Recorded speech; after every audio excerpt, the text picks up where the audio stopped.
DJ অস্ত্র নিয়ে হনুমান জয়ন্তীর মিছিল, দুধ দিয়ে স্নান মোদি নেতানিয়াহুকে। এদিন হনুমান মন্দিরে উপস্থিত হয়ে পুজো দেন সপ্তগ্রামের তৃণমূল প্রার্থী বিদেশ বোস। বিজেপি স্বরাজ ঘোষও পুজো দিয়েছিলেন। হনুমান জয়ন্তীর শোভাযাত্রায় দেখা গেল অস্ত্রের দাপট।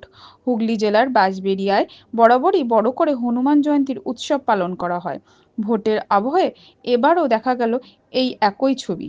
বাঁশবেড়িয়ায় নানা জায়গা থেকে ৩২টি শোভাযাত্রা বেরিয়ে কলবাজারে হনুমান মন্দিরের সামনে জমায়েত হয়। সেখান থেকে সবাই মিলে শোভাযাত্রা করে বেরোয়। ডিজে নিয়ে হয়েছে মিছিল।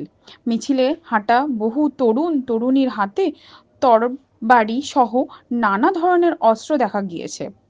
কলবাজার, শিবপুর, ঝুলনিয়া, বড়পাড়া হয়ে ইসলামপাড়া দিয়ে আবার কলবাজার ফিরে আসে এই শোভাযাত্রা।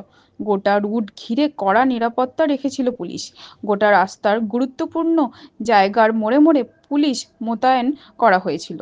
হুগলি গ্রামীণ অতিরিক্ত পুলিশ সুপার, ডিএসপি পদমর্যাদার অফিসাররাও উপস্থিত থেকে শোভাযাত্রার তদারকি করেন।